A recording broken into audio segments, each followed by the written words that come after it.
What's up with this hair, honestly? Hello, today's November nonsense word is freedom. I'm sure we are all aware that there is a lot of discussion around freedom at the moment because coronavirus. My family in Australia is under extreme lockdown, and they have been for basically the last year and a half. When I went over last March, they were in a lockdown, and it wasn't too severe, but they were in a lockdown. And then as I was there over the few months, it got stricter. And then just before I left, they relaxed quite a bit, and then they got stricter again, basically I think the week I left or something like that. And then they completely opened up and everything was all happy and dandy and whatever. Is dandy an Australian word? We're looking that up now. I don't think it is. And then after a period of time where they were completely free basically to do whatever they wanted, they had 3 cases and everything shut down. And they've been getting stricter, and there is no end date for them. I think with the lockdown they're in at the moment, they were told you're going into a 4-week lockdown. It got to like week 3 and they were like, we're extending it by 2 weeks.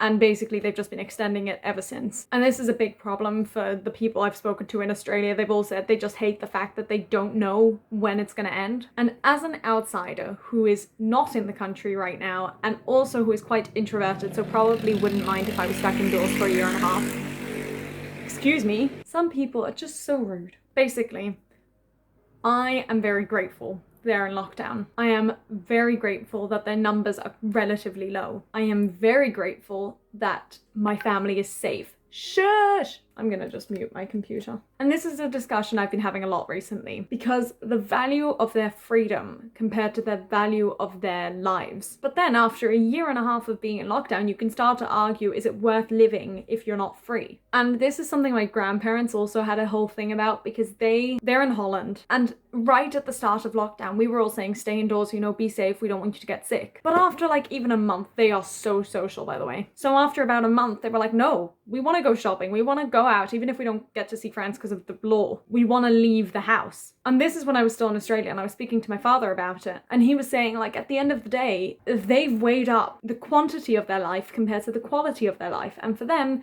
they would rather have more quality because they've lived quite long lives up to now. Obviously, everyone wants them to be healthy and safe, and luckily, they haven't got COVID at all. And I don't think anyone in my family has. Well, lots of cousins have, but none of my elderly family, and none of my immediate family. So for me, again, I know that I'm in quite a lucky position because I haven't had to deal with the lockdowns, and even when I was in the lockdown, I really didn't mind it. I almost preferred it's a normal life. So I know that I'm in a very privileged position, but for me, I would prefer for my family that they were safe rather than free. But I know that my family is completely fed up of being in lockdown, with reason, and they're not the only Australians who are fed up with it. And then you just start contemplating, again, this quality versus quantity of life. So that's just some food for thought. Let me know your personal experiences with the lockdown, and if you would have preferred having more freedom but risking more lives, or, there isn't a right answer. And there isn't really anything we can do, because it's the government making the decisions, and, you kind of just gotta follow them. But anyway, there are my thoughts, and I will see you tomorrow. Bye!